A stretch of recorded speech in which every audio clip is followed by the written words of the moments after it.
ono de or the adwempa no botepa ye free education no de ama ye man da but what them no say ho akohia so say ye nyina si nkonwa na ye dwentwe ho ye na ye seso adwenhwe kwampa de befa so a ebebo a eno de nya de asabi obesi obi akwan na sansa ma mampani kai no ana eba abonten a dodo no a kire o madwen fa ho say ene na mampani edi humble pie say opesa afa de professors any Ghana mpanifo omo do omo no atom bie including former President Mahama, including Asante Melra, 246 to 12 some lecturers at University of Ghana Legon, any education scholars, omo do omo no atom say free education or say ye ho bibie no afedia omampani etie say yensin konya. But fast forward, Ocean Free Senior School aban no eya. Initially challenges enya wo mu accommodation.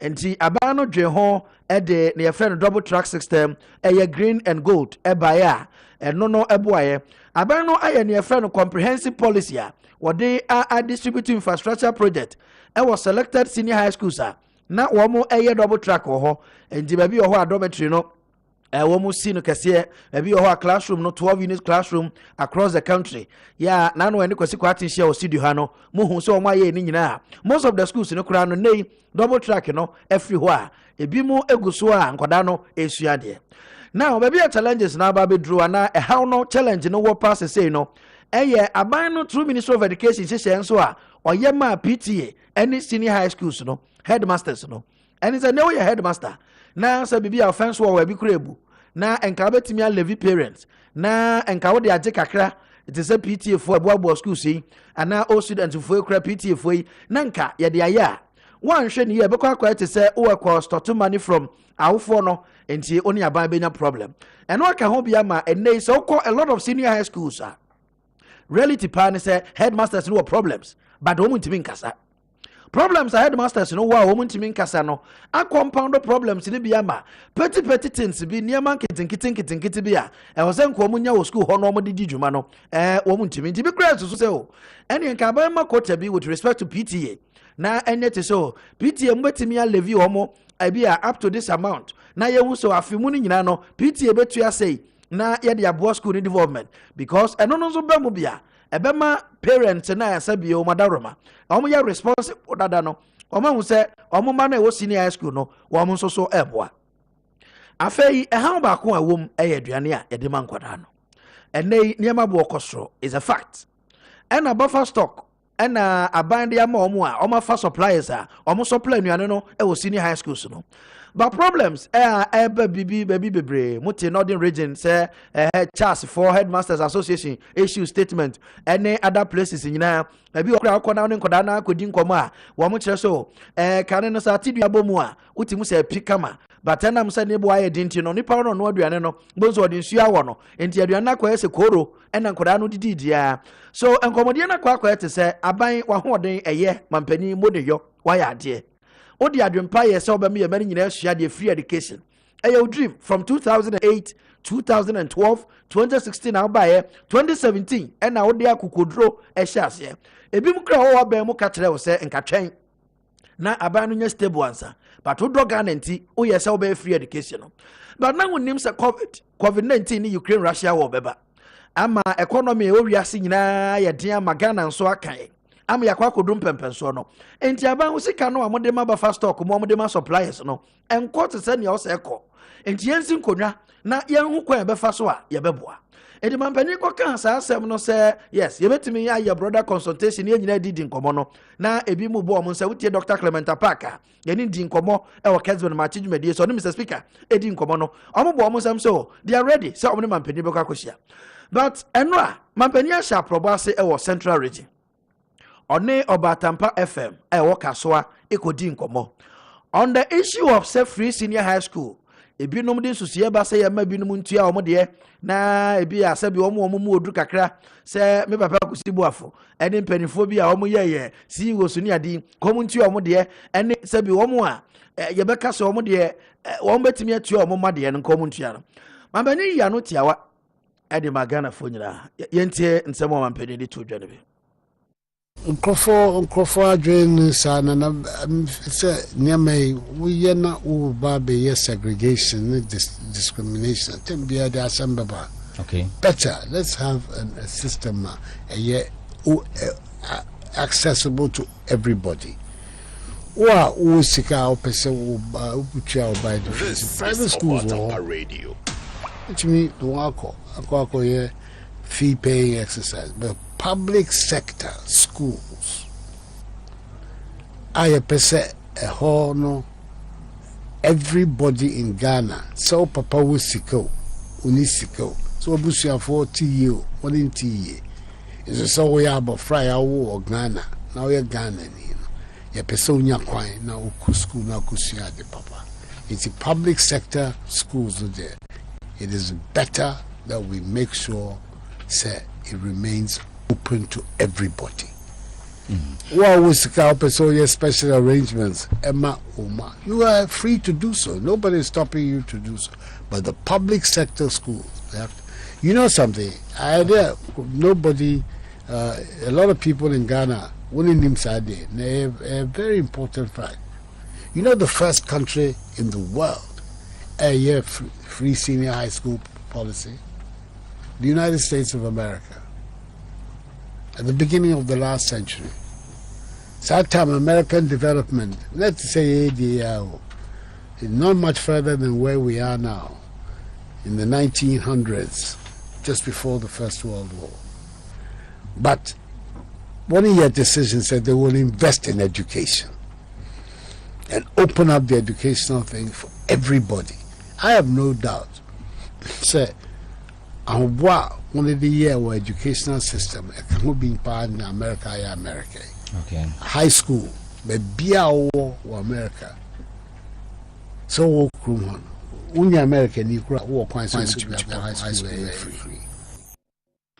So, His Excellency the President, Tiawa, or say, wa opase utia obade no, obetimi ay arrangement no private sector. Na private school, private senior high school no akotua. But sir, yete ho sisi ay Ghana ne de. Free education is for Ghana ni bia. Enti mo amode susuya ba se yema bi no ntua no ne ade no, o mampani ni mo enyadwen. But no mampani ade bi o central region. Oduru awutu senya west. Na oni nananom hyiaye na okasa no na o introduce the director of communication ye Yujiahe na interesting mampani introduce Yujiahe no minimo politicians omo ne ma bi omo ye enti mampani so what game na sepa e design na no wako mampani da John Dramani Mahama Kurum e wo bole oka se Ghana fotia ye se yenya no se mampani na nka obi na woso anka COVID-19 ni Russia ekure wo no nka be ya aseba magana no ozi okatre wutu senya wesifo se yuji ahenie oye best person obetimi aboa mo pa oya banti a wa hobrase a se de osi asome no mo ma ne kwanya obetimi asomo pa wo wutu senya ha na eno na bi kire so na ekire se director of communication our presidency abanti ahobrase ni yuji ahia why na do so person contest we wutu senya west no na zamampani a endorse no ho say on kontia no pay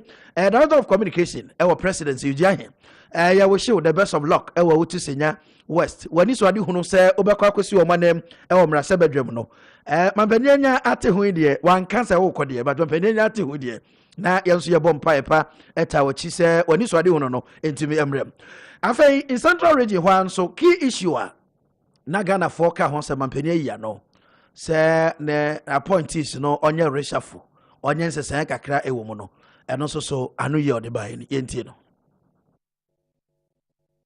every minister on a daily basis even to me a man ministers on every day we are assessing their performance. It's not something that I have to wait for people to tell me to assess. A continuous assessment. Okay. And when I'm satisfied, so be in a I will act on it. If I'm satisfied that the output is still strong, I know what to do. So it's not that Ntie and Profoka. Of course, Ntie. How can I not listen? Public opinion is very important in a democracy. But at the end of the day, I have to make the judgment whether or not particular people should go or not go. This same finance minister who people are calling for his blood today, is the very man who took us very successfully out of the IMF program and helped us produce the 7% rates of growth that we had before the COVID. People are forgetting that today because of the difficulties in the country. But he's the same figure. He hasn't changed. And I believe that he has the same determination to work us out of this crisis as he showed at the beginning of our. His Excellency the President Nana Addo Dankwa Akufo-Addo. Menra one yenuanom Batampa FM Elkaswa and a one-on-one interview and odin semituja. Now ebimo kase economy no say CD dollar ratio and other issues. And mampeni opportunity say economy no so hun sensem kakra obeya no visa bi kura so. Na Akufo-Addo na yenimu a ekoto abama na ni GM say Nanado no. Say the oyama yensesi form including MPP party supporters ni bi kura aka because of economic situation.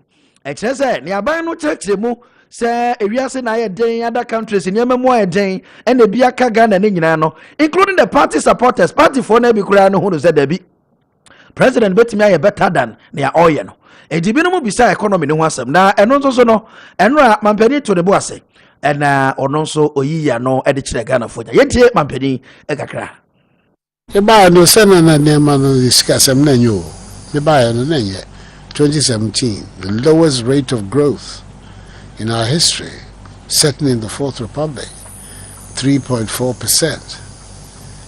Inflation out of the window. We had a really bad macro, micro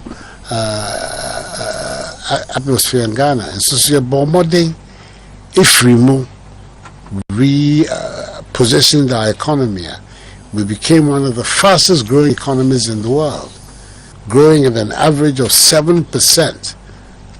GDP growth per year, double what we came to meet.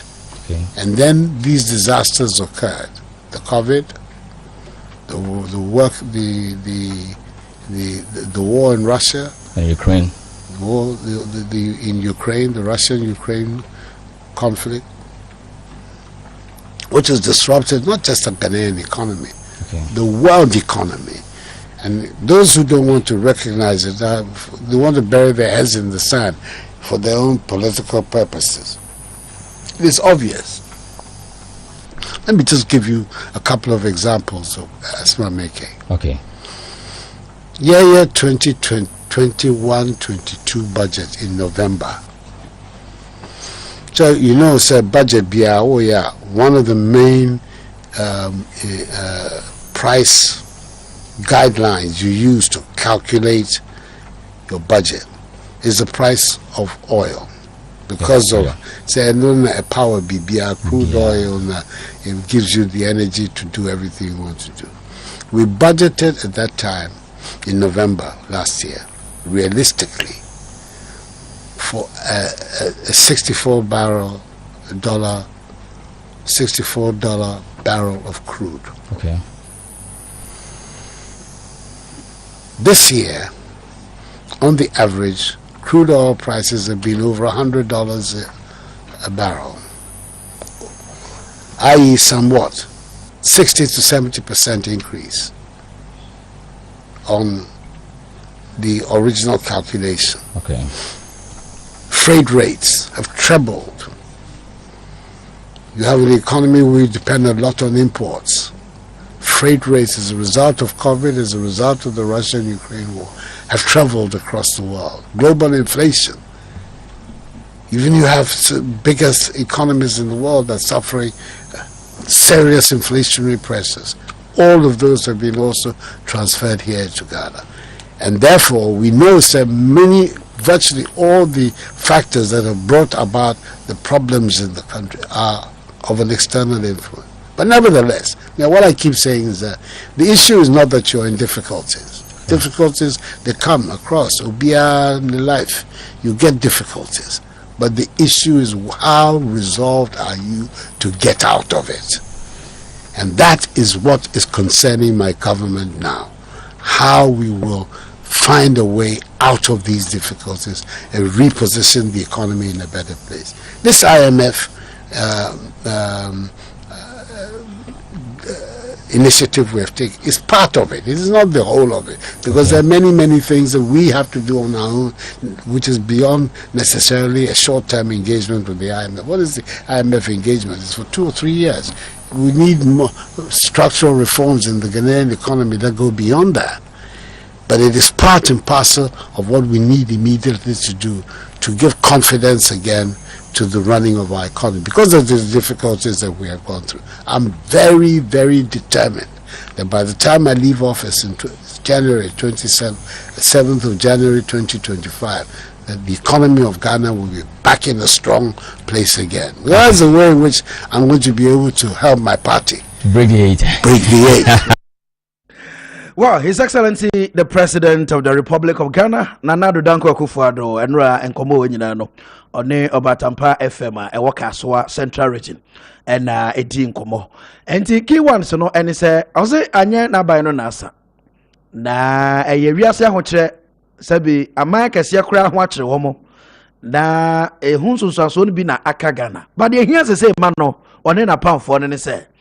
Baby ya bedu no mu oten ti kono ba na yebefa so ebefiri na oman no ayeye na oka ama Ghana for ye tia no pemu amu no ne ene baby ya mo hwe Kessben TV na mu tie dwumade no ate se oban hihye ye kosi 2024 Ghana beto aba no obehwe se the party no ebe break 8 no. This is coming from His Excellency the President Nana Dankwa Akufo-Addo. Your WhatsApp number Didi Juma no 0550596929 0550596929 and test line also 0550567929 0550596929 and 0550567929 and share live Go TV channel 173 say Go TV Oko channel 173 abene also and DSTV and also channel 364 and UTA Tiwa Studio Kramantam Babia Kessben 92.9 and Asante Mantemo and Watching Studio Kessben 93.3 and Digibox Udiko Dano and Bibia or satellite television so Kessben TV and Facebook Kessben TV but on wa share ama Union so and be ahwe na Union be etie and about your boss here Remo Kakra or your headmaster of senior high school there na ekoso and the Mampeniaka say baby economy na be do no to na ye no and so yebeto yebo ase na ye wurewuremu kakra auditor general report ayepin so and so hon sansem da bia e ba corruption ni ade e to bia auditor general no office kura no some people are wo motimi implicate wo mo e was a corruption sansem discussion segment you know abono so pa usima aduasam no pay ene Mr. Thomas Osibuafo CEO edema public sector reform and afe Professor Kwaku Mensa Mauto were dean at the graduate studies department or University of Professional Studies and some penny for him before and an pay yabo modern wamada Roma omba abekan ho a yene mu nyina ka bomo na ya dwendwen ye ho ewa man sentin penny emfa dwendwumade so of course mo comment ni nyina wo Facebook no obetimi aba na ode aba ho na yebeka ma Kessben TV no answer the comment no baba ba jo na ma share ama onuan so anya bia tie na onuan so anya bia hwa no pay yebedi nkomo no bebre seated already Mr. Thomas Osibuafo na yen share discussions na se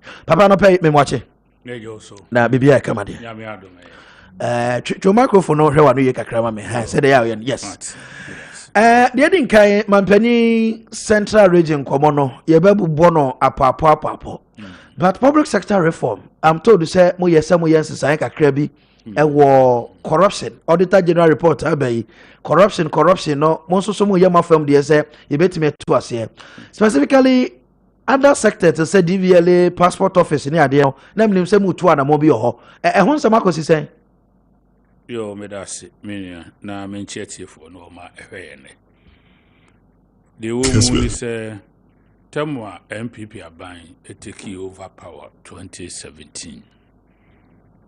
Who ye say unso bi enya ya oba Ghana there public sector there approach. Okay. Compare services bia ye twa be. Se nipa no command sika no tena ho. Adwuma no kura no onye oye ni biara biara. Na do pen oye. Ushia wanu no dia consider esi wakwan eti tema e bae One farmer and so on. one farmer no e beira document ne beira ne bae e krata sam jesu obi di atwede to aso no akɔhwehwɛ document utra nye yi kura bɛkɔ na ensonkuru su na entefre eni nkura dwonso guso kura no o masɛ no ya documents upon documents o hɔ a yeso land commission eja tom o di ase e na baby bi wo kura no abekɔ yesi eja hye no na fe ene ba untimi ntra ke anything obi kwa otimi firi passport keke otimi firi kuro bi so obetimi abeden kan be nansa nenan o se mepe passport obi ba no wote ho driving license o se mehwehwe no wadi mfie bebre na ne nsenka wadi mate no a no obi kro de abufuo akotwi car no na odi akonya accident na wanya asem na ne ho akire no ye test no ye nya ne hwe obi kro aso bi kro tifie na de license ni bi ayedai ye de abre no amen yema ye pinso eti eyade na ehadwen the public sector and civil service hold nyina no na the whole system was in a very serious danger. It is we are buying now ba oniema wo pese wo de ba ni nyina wo promises a wo ye me way one district one factory free education one village one dam and all the thought through programs na wo pese wo de ba no wuni sa institutions here are very vibrant and committed. Yeah, your resources are adequately. Yeah, we are well trained and motivated. So we deliver that public good. No, yes, successful, and that has been the bane of government development. Public sector institutions. And yet self-centered. They are not there for their own right. I also almost facilitating private sector businesses money by themselves. Almost contribution to gross domestic product. It is the private sector that is wheeling the economy. Okay. It will maybe a private sector are failing. No, the country naturally and generally the country will fail. Job creation is for private sector. Public sector can never become a place where all the graduates we are producing and all Ghanaians youth, okay, it shouldn't be so. Public sector employs less than 5%. Okay, of the total workforce. It should be less. But here, I feel the enemy in go public sector society and there is a be a company. Now private sector no are so bad. But this government philosophy is public sector is there to facilitate the work of the private sector. Okay. I consider be any. It now was a develop a strategy that will ensure say how to move the country forward. Okay. It me kusi boafo me na be head the public sector reform secretariat and the office of the senior minister. Now the president of the office of the senior presidential advisor. Around that time, Yakabo mu say, this is what we must do. Cause na ye ni kansem institutions no enye obi e compreni. Okwa DVL ni agene bribe a Goro boy na wo ho. Goro boy is more efficient than a person you have employed. Say all public sector. Passport office also the same thing. So as birth and death registry, register general. Obi a document bi anu o pe Goro boy no esene government official no. And wo ma twa ya be. And the government sits at the fence looking at this for years. Okay. Yes,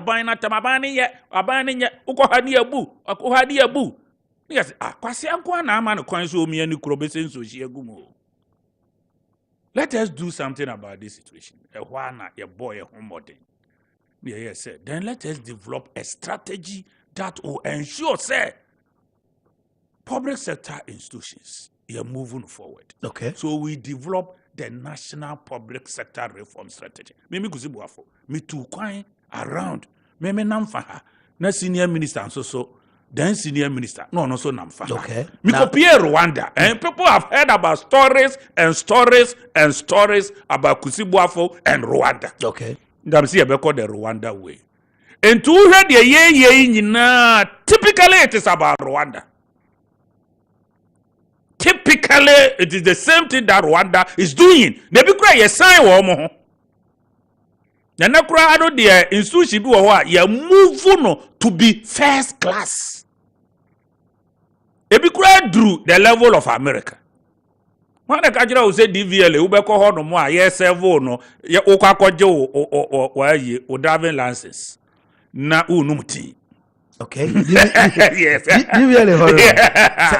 Yes, it kwa. Okay. What was the city? I'm saying yeah, license that no say akwaje bi. Musa akwaje bi na monko hwe. Na sabi a monko fa. I see. What you say? It you develop a strategy no. Yeah.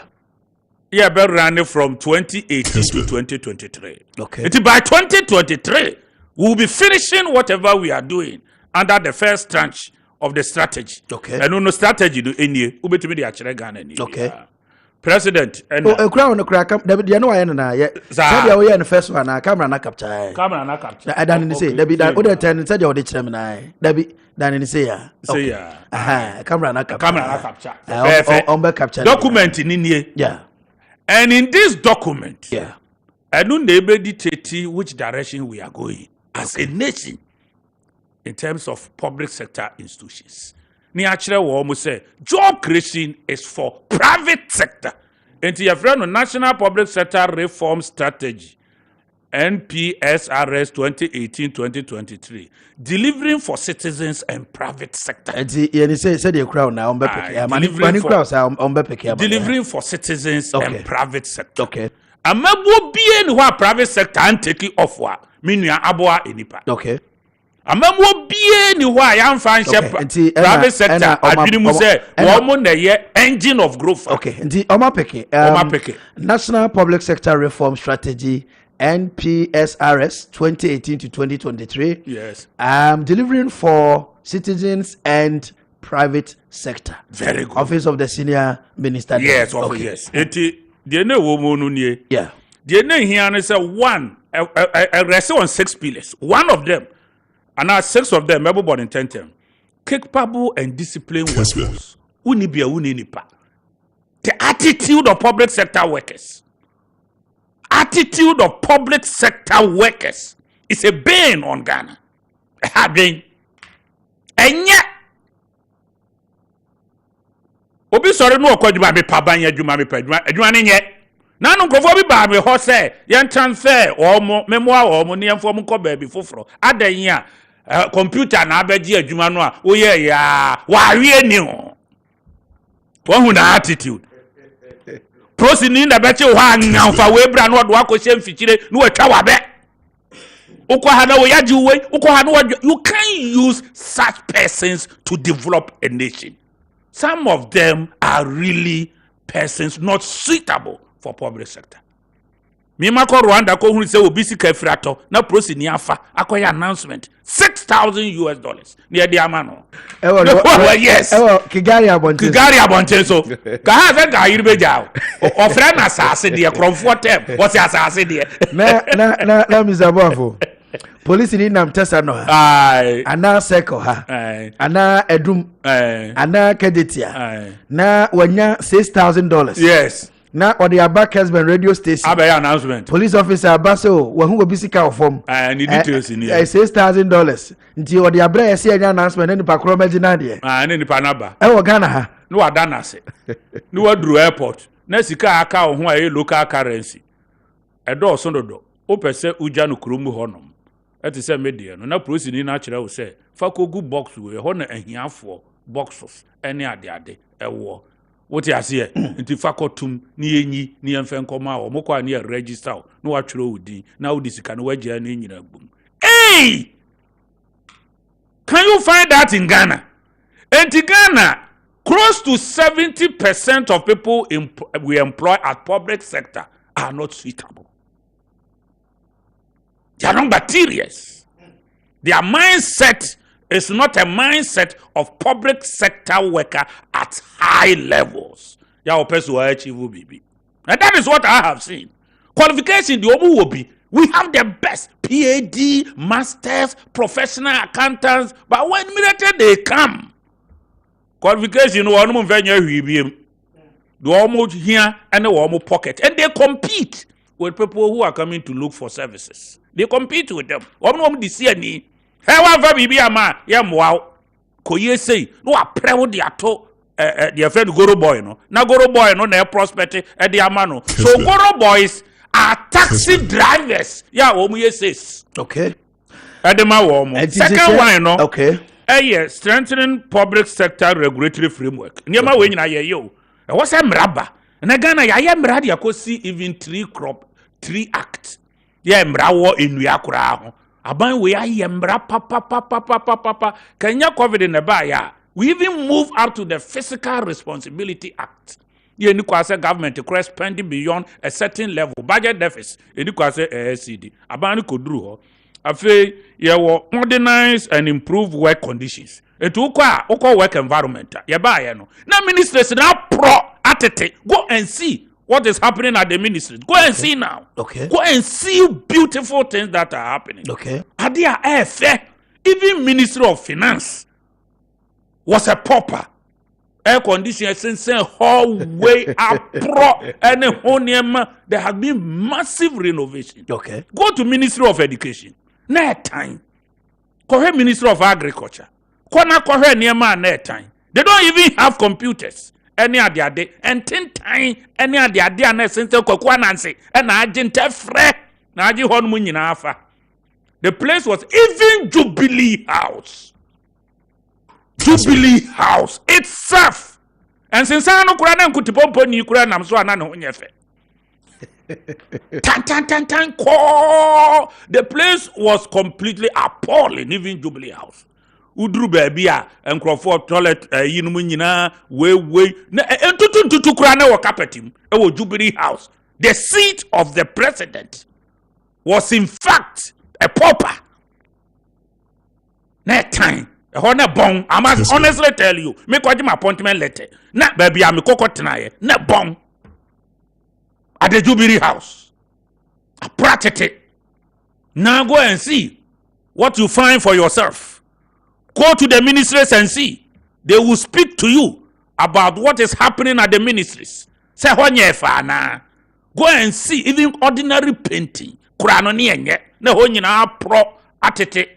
Kona kohwe new structures ya ye di gu ho in places ya wa wudu ani boss wa ube hu sampa ahefe sometimes ya muncha before and after. Okay. Now go and look at district assemblies. Senate say ave baby to say strengthening local governance structure, local government, and also so ye ni breho under pillar 5 no so local government ye hu ni say Ghana economy at local levels no yenhwe ho no mo yi de yehunu enti na hu planting for food and job this and that 3 crop per year cashew num empowering local citizens ye promote to businesses at local level empowering them governance is at the district 1D 1F all these things are as a result of this what's that way let us enkrofo move makrom bebre sani many nyina wo ho a esi aban so then the last one is the digitized public sector systems. Okay.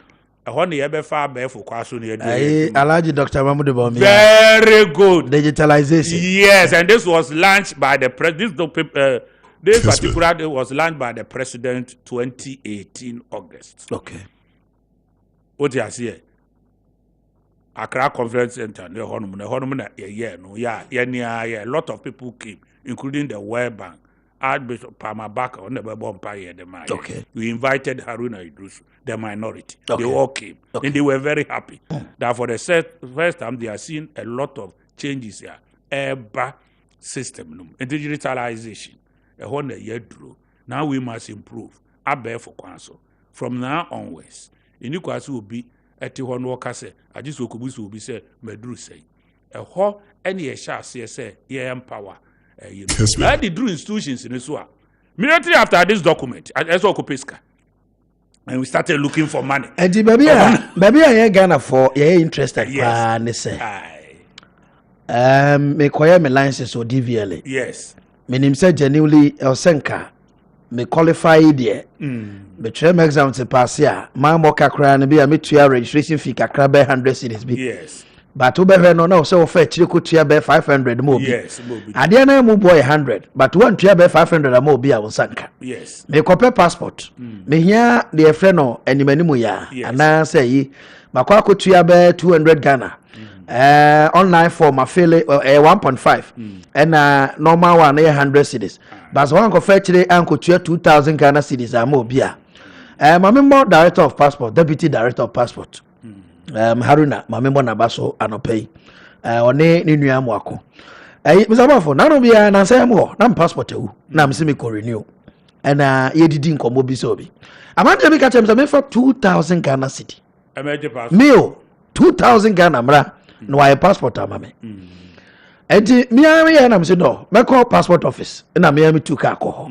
na me rem na me say me deputy da main director so no na me say deputy me call no what ho mama ntia na friend Haruna me call na me say papa me hia passport say ni na me call enti say me ne ka ya fill a form no 2 weeks no mo share me eso ya na ja me saka me zabafo sika me tu aye online no 100 Ghana cedis through online platform digital there no enti me de yan hwe so de bi se wasem se yan kura sabi yenya access to mpanifo yi ni na sabi kodwo ba bi ana akwahwe akwa bi a wo pe enti no nhye na amaya bedu ho krata ama launch no ne ade no ede na ne otie ya no pe wo Kessben FM so hia website ohia passport register general document assurance ba na ebetimi dia ma no say okay enei ko no sa system no free home so I say we dey out here we say krata immediately after no afi na dey be pesca okay so out of this strategy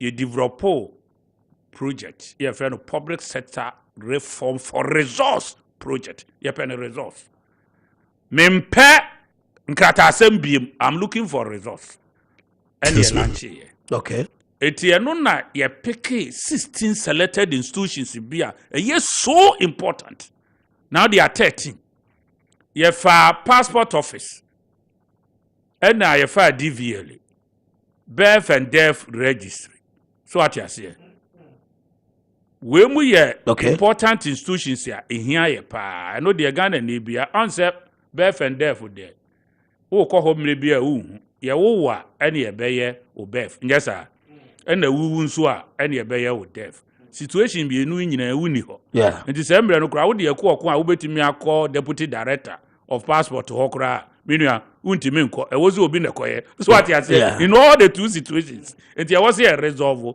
na wa wo mu ni wuwo mu nso no baby akosmooth ave driving license transport sector is a very huge industry transport in the move economy generally Ghana like ours, road transport, here. Rain ukraro there, abanso, papa, enko baby, air transport, very few privileged ones, any bit me use. Then the road transport, any major, TMFA DVL. Car there, Ubi a trebi muda, Ubi kura you had the base 60 years, one tina ever premuda, Ubi kura the better 30 years, one tina 3 muda, 40 years. One was is it? Yes, in the car there, Ubi kura da kura traba me and some. Wow, it is a honey here. Near my drivers, can they no be driving license? Ya ubedi a prank ni mate. Te fufua ka na driving school swaba. Unya, what's a utimi? A yen in 10 of registration of cars. Okay. I didn't think a yen in terminal combat. It had the number of things here, but it's a near some way at front line. Okay. And near far Central Management Unit, Public Service Commission. Okay. Near far Office of Head of Civil Service. Near far Shiraj. And you far you so account you far local government and so account you far foreign affairs and you far NITA and you far public sector reform secretariat no so we me ka ho so because yanko na mi anu kuro enti me de no so aka ho na ye de wo mu nyina aka ho enti DVL de na enra mo showcase ye no DVL de ya make ma any video de nwe ewi am bisa o mfidie no adwuma pɔte ya ebe ye e wo DVL office enti majo eje for mo ko Facebook Kessben TV na ye nhwe nkomo aye die no DVL mfidi foforo ya aban nam public sector reform so aba mehu ba ko fingerprint reader mehu signature part ene ba ko bi $7,000 na bo ho ene X7000 one of the most powerful machines in the world. Your friends X7000 I run a Massachusetts. Okay. Yentie ne course wo ho demra ye ba ne betos. It is quite powerful. And you can see that they are mostly on electronic path. So they are for modernization. So I would say on behalf of the PSI, I want to wouldn't be able to present them one by one. That is very time consuming. I present all these equipment, both consumables and hardware, to the DVLA to use to digitalize our operations. What we would add is that this equipment must be well maintained, because many times, more often than not, we get new equipment and the maintenance is lacking. But under enthusiast management, I can be sure that maintenance will not be lacking. But please, these electronic equipment always have certain guiding principles in terms of maintenance. After use for a certain number of hours, you should oil it. After use for a certain number of hours, you should change the battery. After use for a certain number of hours, you should brush them. So I think follow the various service manuals and make sure that these equipment and consumables are maintained according to the instructions in the book so that they can last long and provide the service we need. You have a very important role to play in the economy.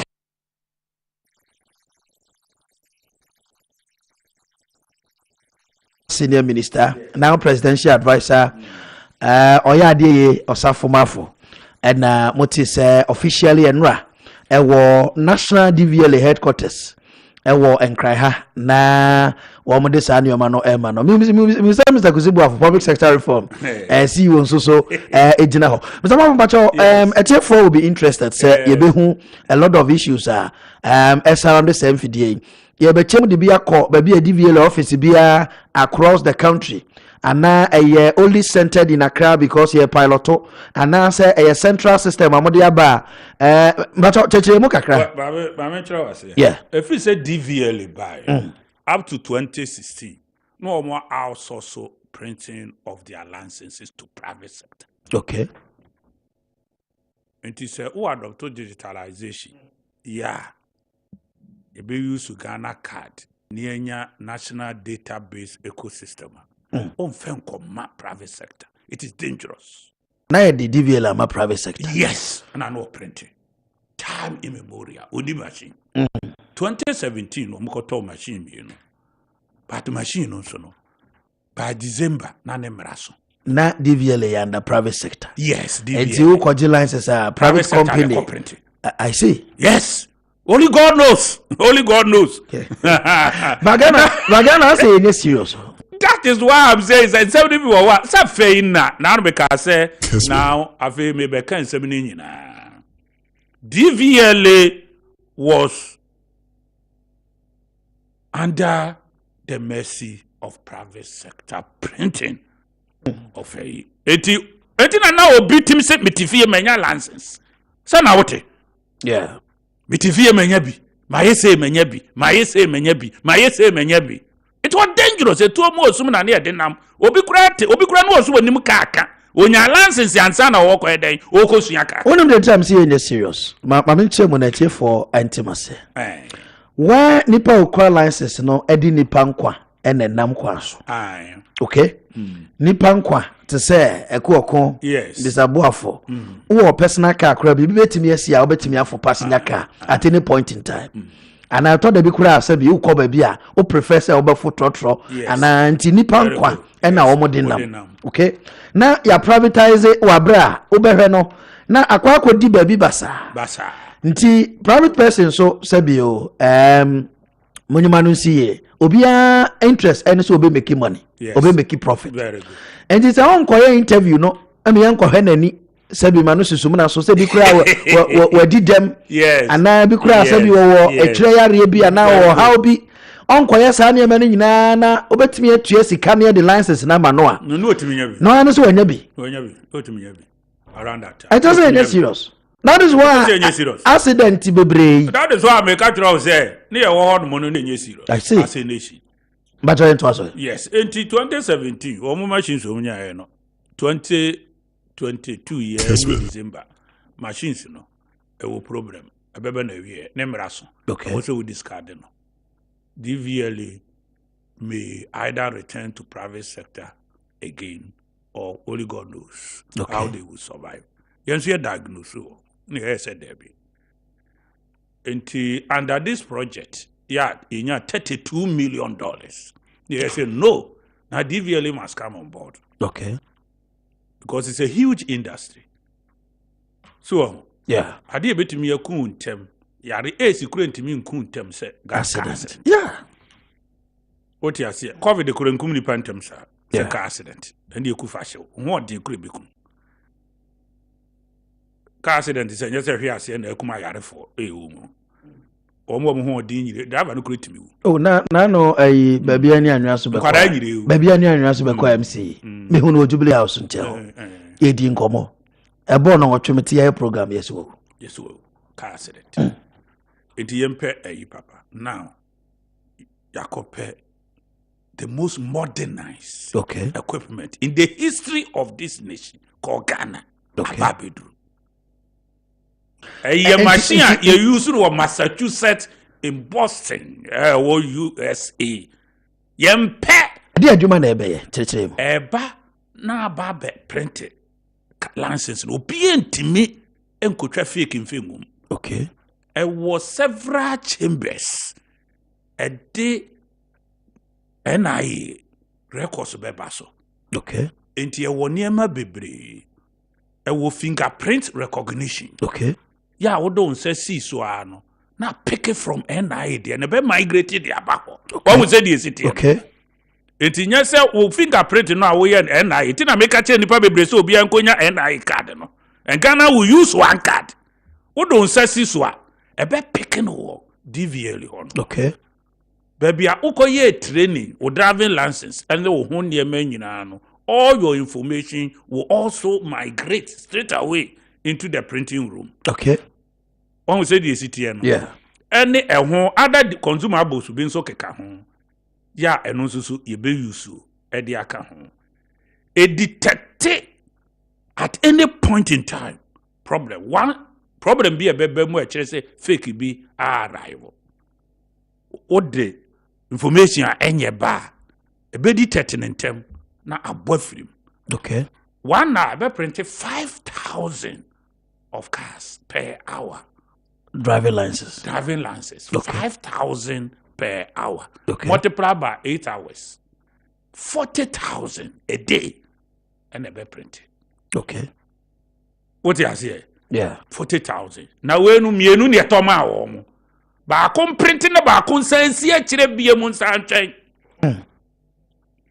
Ejimu di mienu na ba. Mienu na sese o akasia mienu. Pe ba ko do obi so akofie se asai. Asai ya ba ko so prayer my head reserves. Ya head it say reserves. Ya listeners no ta ka say Mr. Kusibuafo and makọ Rwanda and makọ Hewe and makọ Hewe. Da bia wakasa saa ye hu practical thing no. Ye hu renti em say na de enra de ye hu video no. Na wa hu video no. Na nya ho ko ebeba mo. Na fe de aba ne say. Yes, okay. De aba ne say you be link no to a software pa. Yeah, your friend queue management system. Who apply ya? Ebeba o mobile phone so say. No who lie with this one. It is a duru so say. Who apply no I da red. Na color ni change. Na do aba yellow. Enti de bi akọhwe enti say de wo hwe WhatsApp no. What you say? E to green no so pen e bedru so. Na wo say o press button no kire baabi a wo ni emfa card no emfemre o. O pese e de brew to say de wo order pizza no a. After what you exam say we are go through processes no. Na ko ho.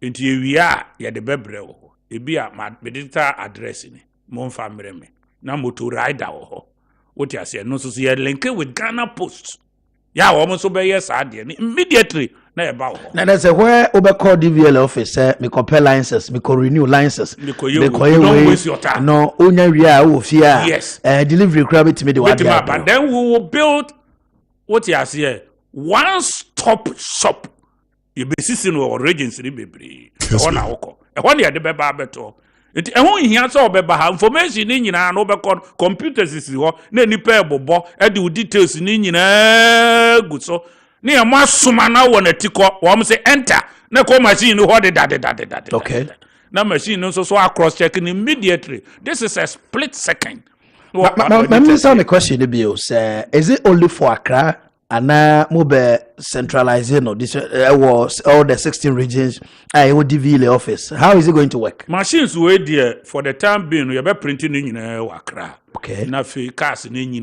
move ko. Until I'm say one stop shop bano. Until cars in beba begu. Okay. Until unim. One abechere baby enfemre. Opa wo do digital address be she so say mitifie we to say the woman uber eba ufie no. One would say this it okay. One enter. Now, does it mean say other districts no issue licenses no because of some machines we are bent you know ni nyina be bank yeah driving license printing and your money definitely it will get to Accra ebeba okay ni a move be ebi nso be kokọ baby foforo so they will do data entries there yeah. And in addition to the data entry no so e wo ho no a ye person ye facilitate no nya ba bia na DVL wo ye san the one stop shop obeba it may be run privately am obi ono so te ho a ono so eye bie okay no ono so di aba to rival DVL na ma delays ya ma okay what you say one rival almost staff no a there will be delays so you must create competition. It is any pan call more office one mona entry no obedi la obeko private man no I could make that entry as manaba so he will not waste his time. Okay. So Guzibafo adeba ko a hadwe wo Ghana ha pa and is yeti ayekei na o ne connection wo DVL a odidi ho no ofi se ye nkofo e ba be sa adwuma no nti ede wo sabotage wo ho a omo ebe o madwen se bedi baby kura o machine kura say machine kura ne papa no ne ade sa madwen sa ne ba nyina machine o don saka pena record o fingerprint obi o hobi ya taking fingerprint obi o be pie DVL hobi ya Kessben o don saka ya na record details nyina na send no state memi kusibu afu me hunu bi say who is working on that machine ura buzi abe hunu bi who is working on that machine.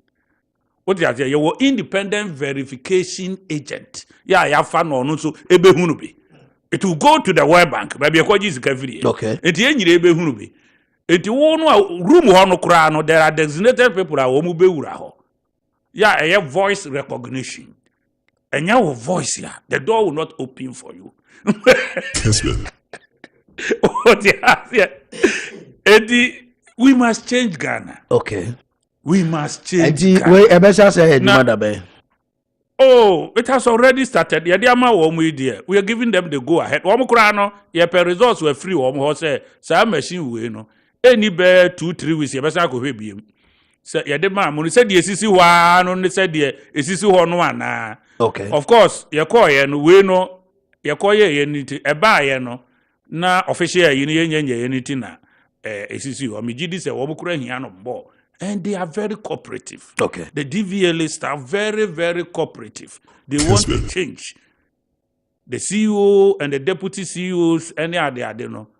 They are determined individuals. Okay. One more change. They want glory for the nation and for themselves. Mr. Bafo, a lot of messages are eba on Facebook. But you met me join on Facebook. Kessben TV on Facebook. Na washa ma unu ene bia hwe. Questions are BBC say public sector reform. Ebi bo abaso DVL. Me remember message the bebre aba. DVL ayade. Problem a udin kan boss so that had to do with police MTTD especially. Any driving license issues, no.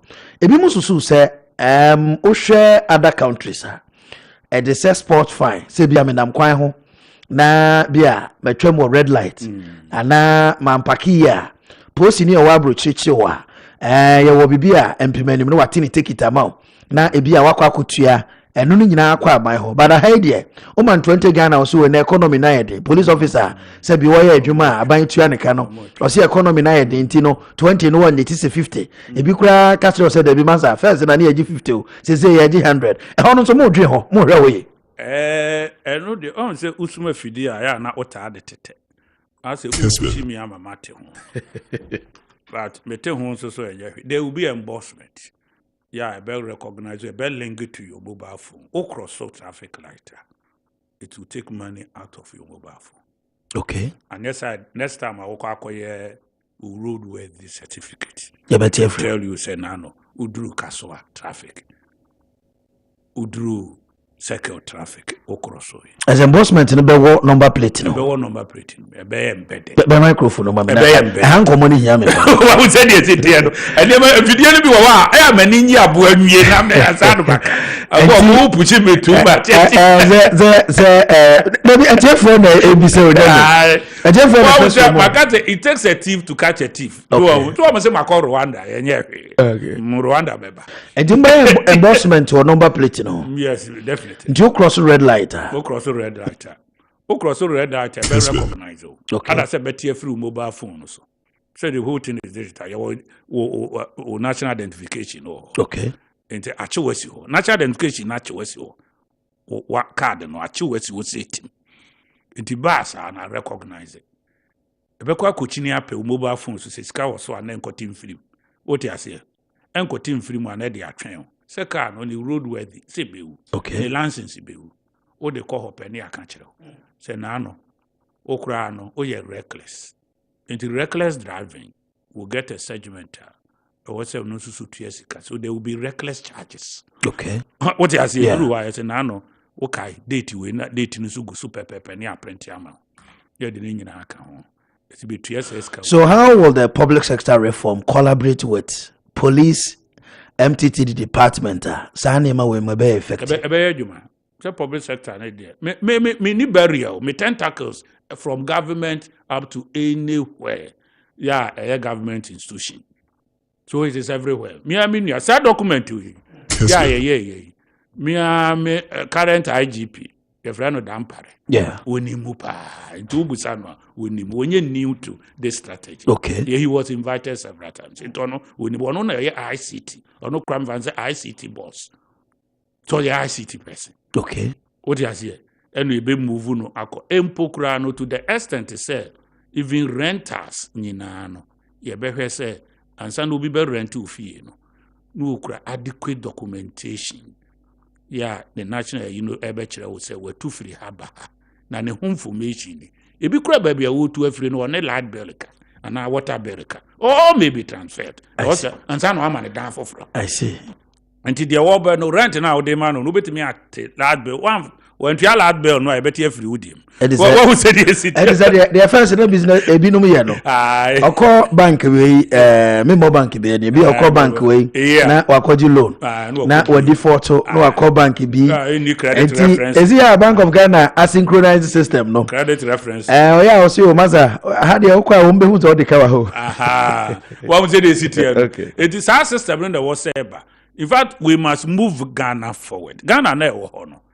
One year now boom minus uja moto. Now of course, definitely there will be detractors. Crofobeba system they don't want what we are doing. Definitely yes. Obi we say what we are no aduane. So be a kase na no aduane a. Enka ne enka nkrantia kuranka ye ngura dwa amfa wo mo. Wo mo so no aduane. Ene aburu no awudua no. Kessben. Kanchim Kobi nkotina ho nye hehe mfa net nkofa nche mo nso anu aduane ene mo no awaye den wadie no okay se wure mu bua meka nkire se watua ya no aduane a wa wo se die sitie no ene zanka entontom so de ani moja entontom so de ani dipa na geja om no so we na no aduane no entontom de ani moja de se ka wo so wajai so now there wo no wantua nipa no aduane a and of course we ase no ayabo no e wo ha no Ghana no ebinum de kwan papa so bedidi ebi so odwene bone ho a onum bedidi and we might discourage those people. Okay. Obi beba ban adwuma mu or the paper be ya ban adwuma. Obi nso so de adwenbone betena ban adwuma. Say no no di be pesika. We might discourage those people. Okay. What you say? Emra so see etimi ka say taxpayers money. Oba ya auditor general report. Ya niema ya okeke nyine. So we say. There the gu. Ye kan nye kukuru di abeso aban yo. Kessben. Kessben 92.9. Because the politicians move na eden. Edisika no. Obi nim say e bi kura civil servants kura na edisika no. Yeah. Obi nim on dey where politicians. Any aban no na anya na adwuma yie. Say ye lete wa, ye say be you adwuma yie, yes sir. Yeah. And we must do it well. Okay. Wan nye ni yie a and wo ho asem. Obi criticize me amepe. Mesa ba osu A challenge, criticism challenge people. I have a lot of questions for you Anope on the issues ya bobo so no ntino. Maminko Facebook na messages amodia ba. A lot of them. But the questions no na Mr. Boafo here no amay area. Ebeba president to e central region. Any issues ebeba no. But me fa we into just say enra. E wo kaso abodua say utu senya west. Na nanoma trankonwa. Any omanfo ho nyina se Eugene Ahe a ye director of communications edema president wo mo kire se abantie no ahobrase eni se de wasi aboa wo mo from 2016 ya MPP aban eba abem 2017 no omo se wo mu nihwe o mbeka se na me ya domo a se wo pe wo mpe o megina me pre MP ma wo mo na utie ni amampani so ka ho a amampani se Eugene Ahe apart from so director of communications no utu bodu ase abato mpeso so no eda na koma so kasoa bodu ase utu senya west eda na koma so pa utu senya west na koma so enti wo kwan na wo mo ye ho no oho na oba president mi kuro mu kwan no omampani mi kwan no mampani mi kwan no enti na ma kasoa bodu ase ewa utu senya west omo kwan no du baabi aduro no edi mampani bo na ba so na trankonwa oho ene mantie ni nyina se Eugene Ahe se wo pe o 2024 omdobeko parliament enti anopay messages efifiri ho eba no dem say me boss no bi hwe na womde eba enti Eugene ya wish you the best of luck nyame enka ho owo ina kwese champo the message about say good morning honorable. I'm a good listener of Kessben and I'm watching you live in Abrikuma North constituency of Greater Accra. Okay. Watching you live Abrikuma North constituency Greater Accra. Please let me use your August media house to wish our former member of parliament and now deputy ambassador to the People's Republic of China, Her Excellency Nanekria Usu free happy birthday. And Her Excellency Anopay Yama happy birthday or Wahine Dominic Ewo Wabato Peso so ye Ablikuma North constituency and Echi or say or Mao happy birthday. Michael Akonde Ewo Facebook or say guys, I'm enjoying the program. Kessben Media is super. Okay, yeah, that's Patrick Kwaku. Good morning, Kessben TV. I'm called the Free Elijah from Ahafumim, students of Accra College of Education, final year. I wish myself happy birthday. Okay, a Free Elijah, and now your birthday, Ntino. Always show yourself happy birthday. Nti Yamau Tinkwa. Emmanuel Akuoko Kwarteng, my name. Also, good morning, Honorable Akuoko. Your platform is very interested this morning. Please kindly ask the public sector is very interesting this morning. Kindly ask the public sector minister that Agoro boys not Ghanaians. Did you not vote? As I speak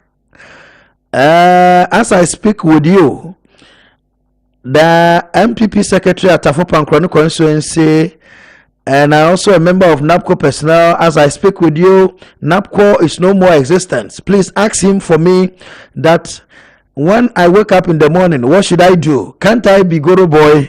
Okay. Of course, anyway. Jamal Samuel, say good morning, Honorable, and your listeners.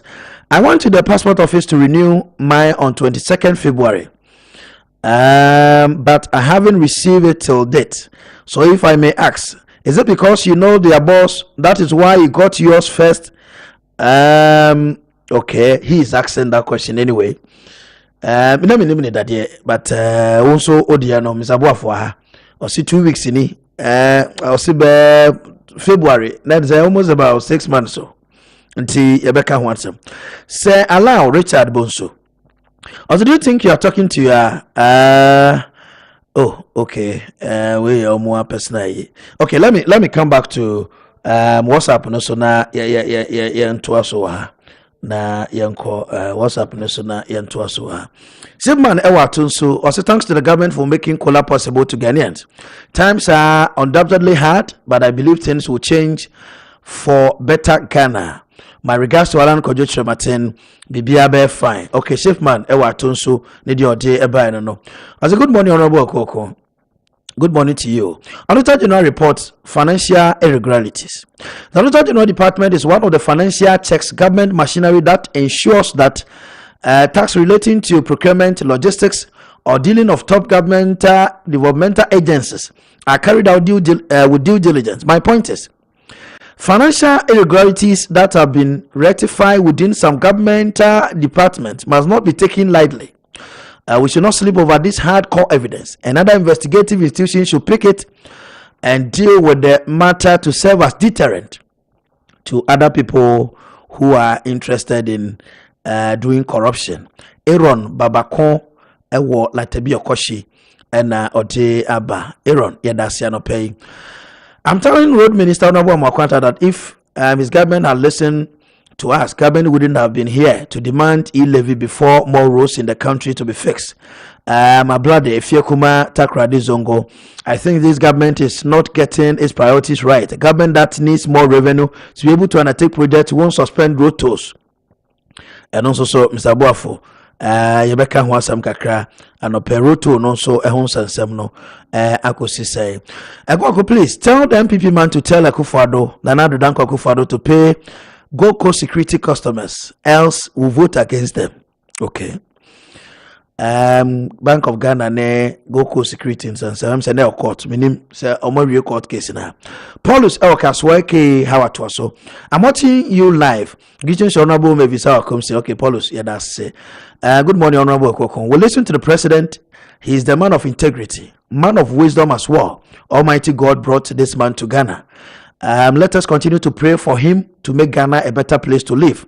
President, we love you. But for Ewa Boase and Odieba. When it comes to PTA dues, some schools are collecting money at school like Brekum Senior High School for a good cause. Again, for the dollar issue, any suggestion is that the government restrict access to dollar to only central banks. Okay, I think central bank is Bank of Ghana, right? Honorable Akuoko, good morning. Kessben TV, I really want you to speak on our behalf. Imagine assuming work to the same day, your colleagues are also working, and Nyako message no clear. And Mamin Twaso be on my studio. Mr. Wafo.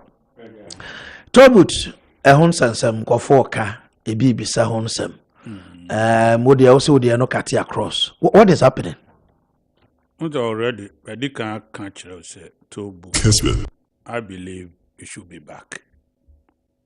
I can't harder. But it will come in the form of an E2.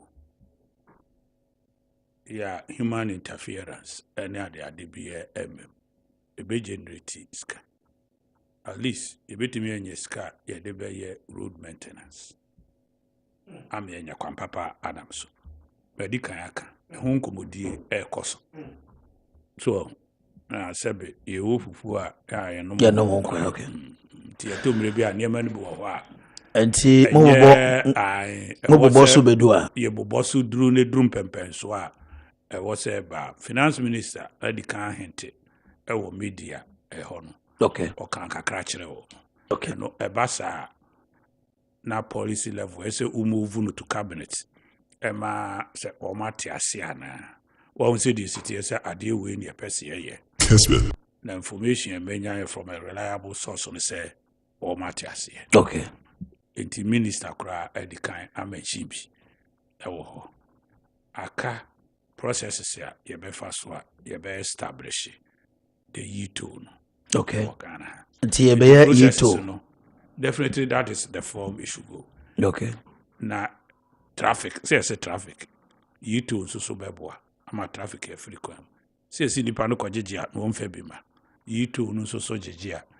Say nipa neteho and what tikiti amubi. Let's just say you reduce human intervention. Okay. Now you reduce few human in terms of the collection.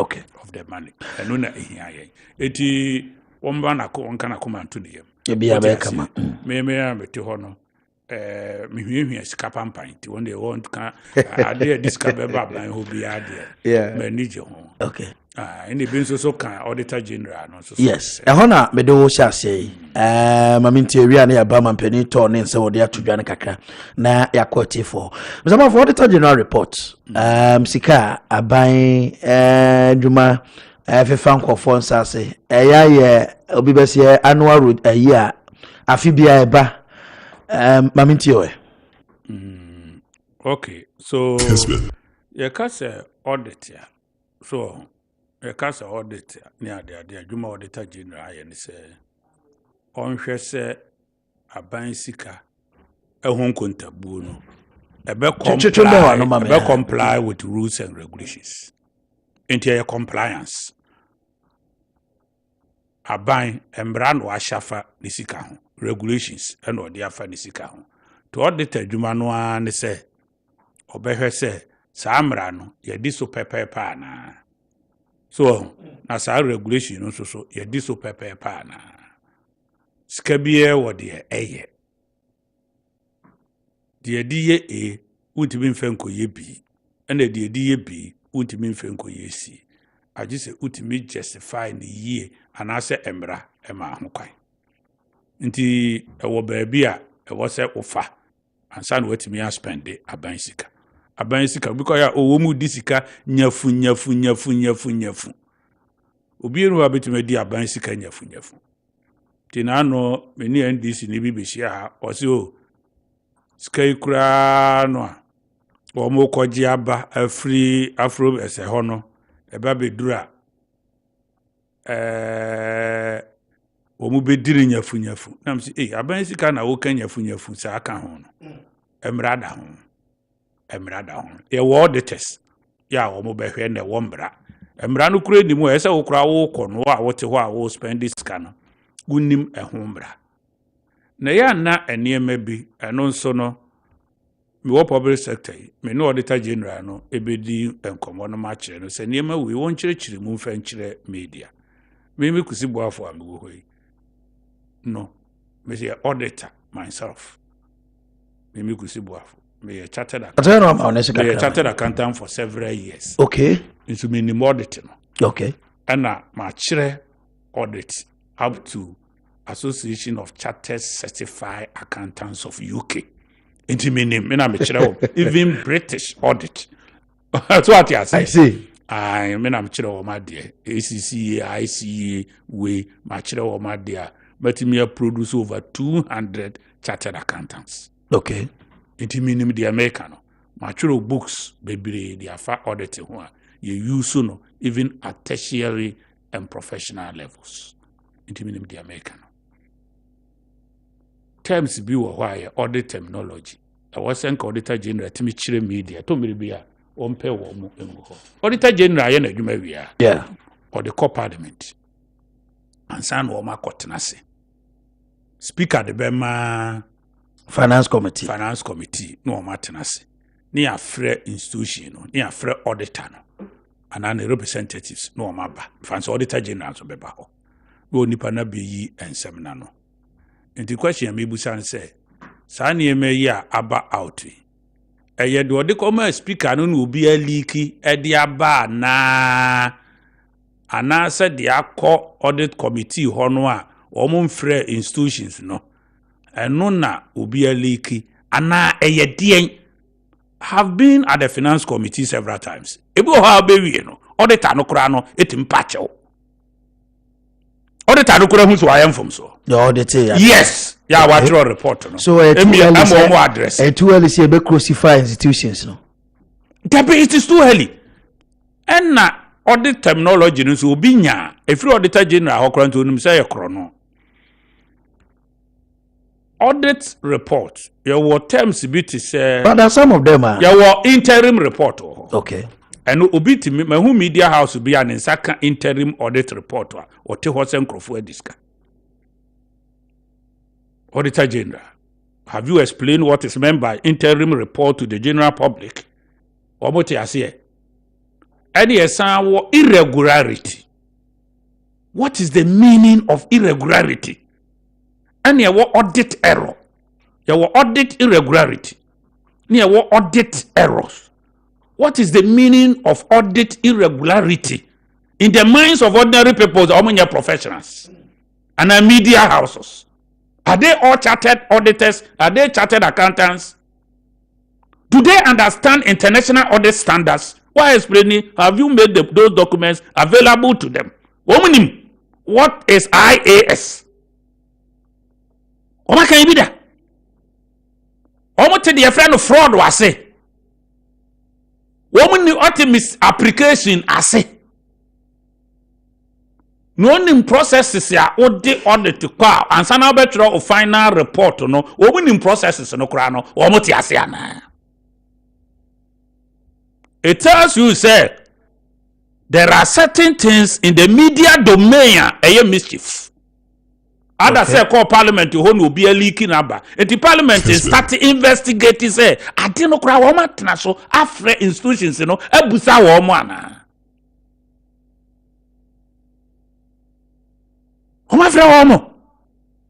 Have you called them? All the time presenting you need abay. And the institutions in what me it was any the other buy. Do you find audit service or no auditor general, the whole of the service no crano, or no information page behind the work? And I saw no auditing. Parliament is somebody our here. Parliament hono ya monsomo wonu a ebi liki ba no monsomo dia mo segment no e wo hemfa mo liki onso so mre public no mo so nkenkan bi Kessben. Kessben 92.9. After being accountant, a chartered accountant, chartered auditor, this profession is a very honored profession. Mimi will be in America, sir. Yeah. One share here, even management letters, Ubi in second, would be bidding some money, especially under this serious political climate. Ubi in second interim report, or the back could do some money. Obiti irregularity onimisa ya krono obiti misapplication onimisa ya krono on say emre bi na me nam sunwan kwan so biko ye bibi wo ho ena meba ena me tie ba ko paye e wodua ya nkwanta ena another one no am di be shemu e expert no me di shemu ane no so paye enti ma do 2 ties ya paye ma kekwan at that time e was a me ties e di ship what you say. Me a minimum auditing, no. I use my personal monies to buy the 2 ties. I want to suma my secret is uncle 2 ties mbra. Ni okoto ni edibe shemu mienu. Okoto dibe shemu. Uni mu say me call na me call ye refund of the money. Anansen ka me buy ka me maka ni nsi ho na me mra kra emeka say me ties ya pai odua ya nkwantati mafa pasinya ka aba ana mafa fomu abeduru ha enti yen go through procurement processes ni ento ties mame na eni be 1 month na 3 weeks ansa na ebi a ties no ya to de aba minu aso atiase I bought the 2 ties myself minimum say me baba gi sika no eye irregularity nti no I did not ask for a refund. I use my personal money to pay. Ebia obi wo ho a on acted seme wodo no abaka so okwa akọji sika da free aban ho so ati ase but o ji sika da free aban ho a eye irregular. Okay, it will be classified as an irregularity. But who provide the receipt as well? Who provide the receipt ya what you say you don't provide receipts unya sa niema what you need to do immediately and they say eso savage car no ebi kura uja esi ho a minu aso ati ase obi betutu ho niema nyina de akọ abeka na ya kese so ati be de na se ebi aba bi esi enye wusu ntimi nnam But Mr. Bob, who provide the receipts for what what you say but practically aside technicalities are okay. There are reasons we share reporting mu ya and no ayeto ebo ase wura mu kakra. Yes. Say brain ntimi nkọ nyina because document this. Document yes. But wura mu to say public universities like Lagos University of Ghana. Very good. Care University. there are a lot of programs running any accredited but running. Oh, it is possible say A B A. I also will explain you for omo ba no omo bechirum. It mean my broad accreditation. Omo let be omo the be say oversight. Ebi so betima yesa. And ebi so your broad accreditation. So who accredit obi say A B A BSc Business Administration accredited. Ebi ono be fan say metimi run diploma in business administration under it. What the media na say? Because one man the broad you know. What you say? Okay. And here, see a cry, a quadrigi, a crash, every other been the minimum, and your man on the idea. Just when your accreditation. Now, the here will BSc computerized accounting. But maybe will be a diploma in computerized accounting. Yeah. I was a Osana call for re-accreditation. Ubu also a ebia wenyada and the trem. Tam na pa hon kakra bi. One say the city. Maybe a whole documentation was starting processes for re-accreditation. And no sano. I just was call for re-accreditation. But say a brand to say what time yan were imported there, but also so that is what the report is saying. A sister a collaboration, be a certificate in Ukraino, other university, and I was a day, a dema. Maybe a run a course on it is also possible. Why would you report in one programs in the report? The answer shouldn't come from you.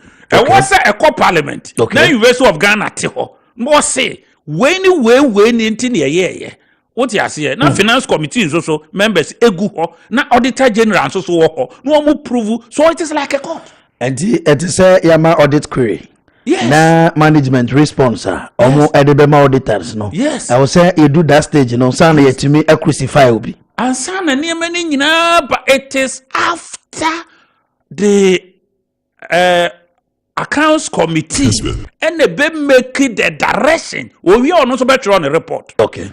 It the yen say charge no the yen ni say no it will come from the finance committee. What you say? And some no mo dey call back na na wuwie na na finance na sanka ni kwa so dey call baby. Okay. What the call parliament is what mo nyɛ dey.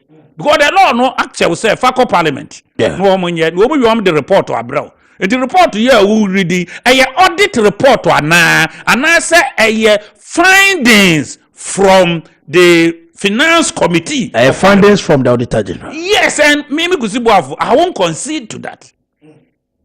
I'm also a professional. I won't concede to that. Kauka say findings from the finance committee of parliament after going through the audit report. No dear, then it is newsworthy.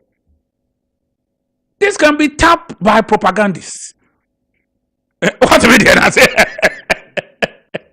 Maybe I'm speaking as a professional. Maybe so also know your auditor general as a professional. What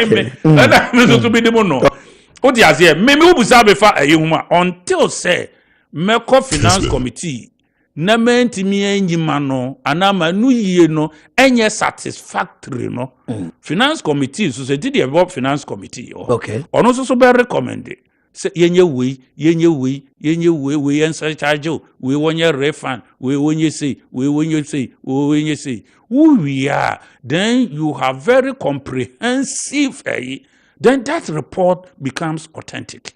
Yeah, parliament in aye hu adwuma. Okay. You what the ebede de be court. You what the edene de be say. You what the edene be. Now what the buy media enye be. Ago who discuss the Kessben ha. Say yeah. It is what be every kusibu. What mandate do you have? As a media, what mandate? Apart from telling the general public, name and shame. And then hula balu and naming and shaming.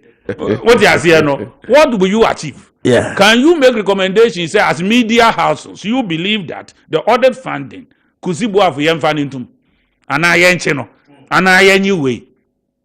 You don't have it. What you say? The political climate is so bad. In essence, obi any information, no person will profit from it. Miso obi kura no, mehunwa okura interim audit report. Ya was information kura me ene ye butu na nkrofo 8. No auditor general no kura no hono. Oba ye no, what the happenings e won the office oba ya na. also government institutions. The Auditor General is also part of government institutions. And the more report to Nina, when I'm heard the column, no. Me I'm head the public sector. Auditor General is also part of the institutions. What do you say? And the humanity be also so a door so honestly, I must tell you. A humanity be a door so Okay. I won't say this. A German Public Accounts Committee. And Nah, can you demand a report from the Public Accounts Committee? Okay. I want to insist some more PEMO report to the free. Okay. The Auditor General's work is an interim. It's a work in progress. Oh, yeah. Almost about call Finance Committee hobby. No one see you put two questions to know. What do you say? No one knows where you are. No institution knows where you are. So University of Ghana, which institutions you are talking about, they will all be around.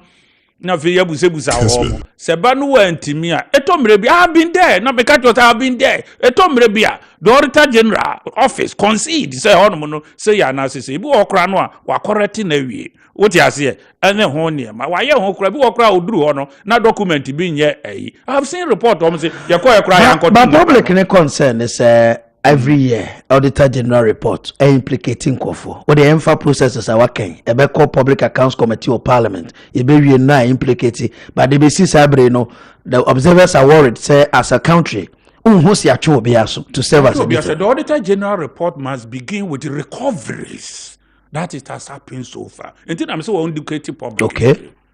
The Auditor General before he starts they hear a recovery. Yes, and what best starting. Okay. And what say what the previous years work now or yeah no be huge summary of what happened. Where where we need the recoveries. Okay. In America say as public sector, you better recommend the money say or start every year be recoveries that has happened from the previous so year. Okay. As if say last year we say last 2 years we say this year we say no akika bomna buburia na ye pinso the Auditor General must is beyond what because we are co-professional near entire class okay but sometimes when you're careful or people who leak information okay now the human so meaning ni say onokra in person will be in the position to do that but there are scavengers around political scavengers wo mo wo to won hwe yie wo da hwe yie na mpete na msoro no ma meyi won so no wo da mo ani ba ko nte ho na mpete na mo wiem okay. What you say? We have the Auditor General say one way you go number be as Auditor General na ko can we actually will be kura no ada. Because you will be payment akwaso Jubilee House no na ade nyina na ho nsansam nyina no eni nyina wo. And so what busa hu say e bia recovery say ni aye. Say na mutimi ye. Sa de no an ye say ye irregularity no. It has been corrected. Then you explain to the public. Now public no. This is the time the Auditor General must start serious engagement. Okay. Now, especially media houses. Okay. Yeah, we use the report as an input for their discussions. Okay. About no chapa usima eduanami no. Afen wa journey ya. This is Kessben TV, Kessben FM 92.9, 93.3. Tiwa studio na nebo studio. Ewa nkra ni kumasi bebi ya uti enka no pebia no. Ya mwachi mwa Go TV no. Mo share ewo channel 173 DSTV so channel 364 and Facebook on Kessben TV and YouTube Kessben TV any social media platforms and baby out here can pay Amansan Ntie penny fadring and an pay yes in could any CEO public sector reform Mr. Thomas Kusibuafo and Edin common say for one or two reasons prof and to me I'm a can't hear home Mr. Manitio president that probably call central region. Any specifics of their two issues and a mampeni 3 issues and a mampeni aka wansem na the Ghana for ka wansem pa a free senior high school utie the mampeni ka fa ho or say ono the public school no or ye free na wa officer opese utua obade no say be nyo no na beche say we sika ni we hia ni nti ono the aban the obetu no any free na opese utua obade wetima koya arrangement no private sector na wakotua ode ho. And also can be fair economy. Yes, it can come that the American say free education there. I have a stand. Okay. President is standing the one beginner. Kessben. Never change. A kind last person. We must use the money to educate our children. Okay. Sebasa yentua yani adwumayefo nyina eka. Said adwumayefo to me demand salaries. Is that not it? Beginning of the year they asked for 7%. It was given. Now 15%. It has been given 22%. Yeah, across so drew September. I've seen some people are also saying they review several single span salary structure. They are also knocking. What do you say? What we must not forget, they say, near any last generation, we have other persons who are coming. A big generation here, Tombong. How do we position them? America was one of the poorest countries before 1905. When we decided, they said they may not do that again. When the education, a wuremu, Kessben. a drum rebina for omoko space. By 1940-1944, after the Second World War, America had become superpower. Okay. Technology, education, well-learned people. Attractive and for all the theories of development in the world. When a management theories, no terrorism, no way, no any of the adini na ifriba. Now they have established good schools. Yeah, ubiye kobiye. Yeah, America became a land of opportunities. Up to this time, ubikura enya kudu okura obefro diako. Eru prebisi akura na yakase wanko dware onko change na tade emra nsa na obefra. Wakate de mido yi abeko. So what you say? And why is it so? No one who actually want pay ye America. They suffered terribly. Yeah, American Civil War. You can speak about so many things. Obibusa said the turning point in it. So as Japan, so as Singapore, so as South Korea. Nobody develop woman. Is it not education? China, and education and technology, and more exploited globally. Countries here are nimbiano. One ultimate raw natural resources. Aye yeda. Ewu yase. Amina ye. Awu ye yono. And you say bibi basa. Nyame ma ugo du said the nia wo de be day. O ma utimba said the nia wo de ye day. O ma omagani si de wo de ye day. O ma diamond said the nia o iron ore said the nia wo de be day. O ma rivers said the nia wo de ba be day. You need education, technology. What you say? And now they develop. Now they are called. Uvi said train northern region. Kakwame Nkrumah epens. Wameneni ambrete said the nanado eni abria. Kaujiri said train northern region. What you say? Kati say? Ufi said kati say. It could have been worse. It could have been worse. Far terrible than what we have now. Obianka say free education, yo. Yes. But problems are ever with respect to feeding and the know. People are saying, say, yenye review. Na yen share say collaboratively between parents, any are buying, any omo ye well and say bia, omo was she be omo de bebuano. How will they come in na omo mebua? Why the person obo abanya wo this kakwa ya anyeda? You can bring it to my office. Me de bekwa komana na do. What they are there?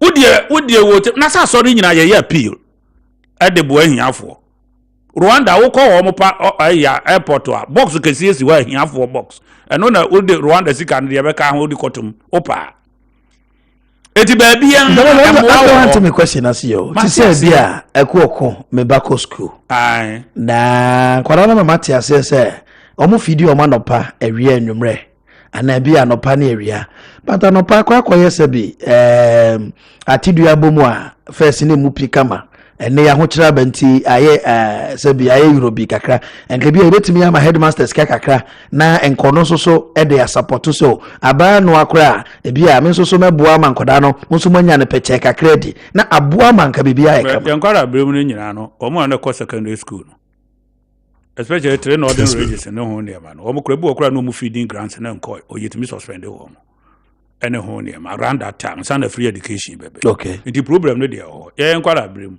ne ye ko secondary no honestly nye ne nipa nyina na ko dan o ye wasikafo ano omo men ko dan Near Momu didi peche, nuane de bre home. Omo call mu provisions, will be extra will be in fofro. Make ene ho niema, near the home bow woman near be afe. Ene shito no ne niema or deco. So those things we are still doing it as family fathers and mothers. Obiansi will be a coin. And I will be the aduane seshito and I garin ya to a goon ya say, O medi a tidia, sabi, a moye muma, and I say, Ntosi apro, abomun, o mediana. Uko down in Wabacon water 20 years, a chete bunwa, you were warm, a continent and a woman, famisha, minim set regas and a dear woman. One said, is it here? No, ya no macabum, yes, booty, a very booty, niache. Yani ani ho den wo tete ho na wo no nkoma na wasoreko na ja waka bom unya ba miensa na fe makoshi abuti no bodi neti ho tete akraka de me ne friend meka nya na me man se din no bakuno no e ba sa na so wo mo ani no ne abo ani nyina no ye de kwa lema ho ye wo ba bia ye disie ye si ye de be ko meka nse ye de be ko kutuma ne hona ne hono okay de yes ene man e bi kwa na hu fu mi enso ne edi. Sometimes there are certain things we might be honest enough. The first strategies aban be fa so wo mu a entry attacks e betumi aboa. I want people to meet government. I want chiefs to meet government say yen tons ase aban kwan we fa so na gis kan bi afa bo free education. Okay. Mason for Yajisika say GB. Architects, Yajise, lawyers, Yajise, accountants, Yajise, yes, so. So we know crop 40 market to also 30%, you know. Yansu pesi edibiba. Now they call boy free education. Country be Canada no money there, you know. Doctors are even saying say almost salaries. Yeah, about making sure say ontum. What did they make? Okay. Ontum. There are countries people are sacrificing. Etina, what they are, Messer Crawford says, sad that was ever near power much. Say, education, dear, a non negotiable. A non negotiable. Dear Yanis over school, man, Kobe, other yan, Nehiame, and I'm a Yeska, Nami Nimuti, and I qua. Even if you will be a farmer, a driver, and a year, as so in your education. The toss on the economy, any idea, dear Ghana for King, and very Kessben. Ghana for a complaining. Honestly, my catch there Ghana for say, baby, a year drew. This is the third time it is happening for the last 100 years. Until we are at a very critical point, sitting on knife edge. Baby, you want to eating. And honestly, government revenue mobilization and so I think. This can be from COVID and a use of social community boom. And the government is finding it difficult. Say maybe work meet. In spite of this government is doing well. So maybe an rad institutions okay. Improve lives. A coin crab buying AGB. Honestly, the government is performing. Acting. And a very courageous person. And were encouraging him for difficult times. During the Second World War, Roosevelt, Nathan Crawford, Winston Churchill's, if you look at their speech, Charles de Gaulle, and all that, they encouraged the whole world. Lee Kuan Yew and Singapore encourage little corner, you will be great one day. So as Mahathir Mohamad in Malaysia, Kwame Nkrumah so my encouragement in be. Samsung Germany after the Second World War, Germany was completely devastated. In Japan, Hiroshima and Nagasaki, completely destroyed. Oma may discouraged. They decided, say, we shall fight as young men and women. South Korea did that. We shall fight as young men and women, and we shall overcome. Obi ankotra baby anka say, "Yesuma si ni bentin yo." see what is even happening in Ukraine. In the midst of all these difficulties, Okay. They have hope. Okay. And they are still fighting on. Okay. That is the advice. And the president has spoken well. And I thank him very much for re-echoing his usual spirit and rejuvenating Ghanaians. Okay. Mr. Thomas Kusi. Okay. I have a lot of messages on YouTube. Mamin kokan kakra homamo. Nyako Bismarck Mr. Buafo. There are more than 99%, okay? I think so, corruption, no? As a Lawrence Boache, aka Buche, as a near Sovereign Contra near Unity Oil Filling Station, also encourage all NAPCO trainees to take advantage of the U-Start. Yes, and I'm also U-Start, Peniniba. But Bibinti, Kofi and to me, but next week, Kofi will be here. Until Ebedi Hunkomopa.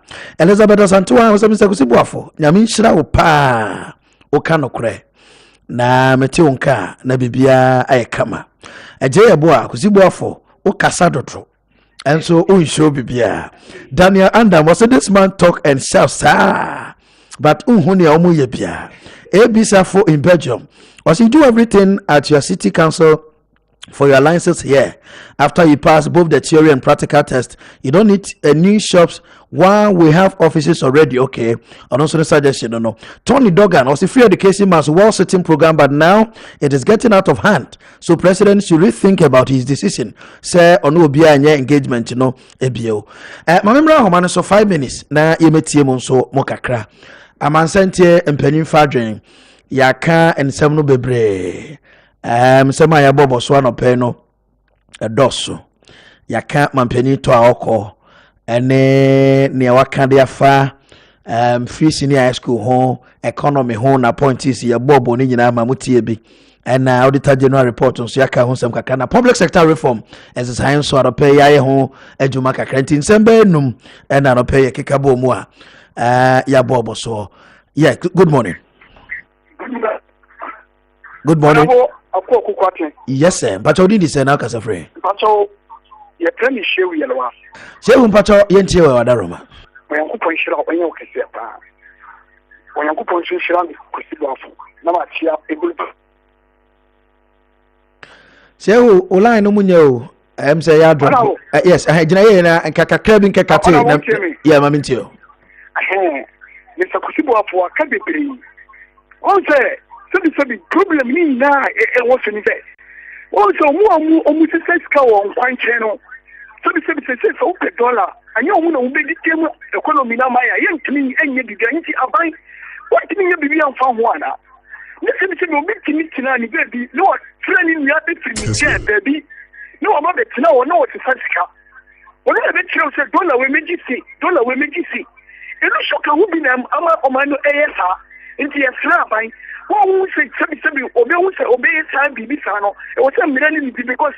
Sheho meda say or make your point. Mamintie unuano so akabi. Na yankon intentem. Exactly 9 o'clock. Remember moso. Ama the man Joe Laka. Abetra seda or the sports papa at Waswam. Yeah, good morning. Yeah, good morning, officer. Bajo udin say now Casafre. Pacho medin de Bajo Philip Commission. Me Casafre be manetiko. Bramesico, Pacho, Mr. Kumsi Ntie. Me Pacho, another pay, yada Mr. Kusibuafo, Wakasa Bebre, a machine so there by Elko DVLA office now. Na, me Pacho, me person be Sassavio. Mr. Kusibuafo, and some machines on model Conadenia, youth na a woofy, university at fee. NAPCO trainees allowance I must move to a more into and the mobile channels I must say the youth now you are going to start the youth starter. What we as a university graduate you start in uncommon and then I'm sure you must say Kofi for soon cancer ever join me. Kofi said next week or better that na ya to ebo ase remi because NAPCO end 1st September. Until I end officially no or say share the next line of action. Send your attack canon na you be say you start no you need to launch in the so possibly this month. And go beyond this month. Until no she share not to say. Yeah, good morning. Hello. Hello. Yeah, good morning. Yes. But you did the same Ntie. Within the Opoku Alex. Yeah, good morning. Oboku mato yete unka yanko. Oshe, unse, papa na kasa yi pa. Oshe, unse, papa na kasa yi pa. Papa kasa yi, sanse, oshe modern boy, bana boy. Unse, nya some little challenges di. And so, bana boy, modern, oshe, tamale interchange. Na so many years here, na a big grandma order. And so, no, yeah, and then, okwa, ebi ho. Oshe, and your ma, bana zu kwa mo, umse, and your mama, and say, you say, you did oh, ambitious, you say, you free teachers, and then, Oshe is about, any plan continue access to free teachers about 80,000. Okay, may that say, thank you very much. Many be share Mr. Kusibuafo, Melbourne. Minimum, a friend also needed the Troy.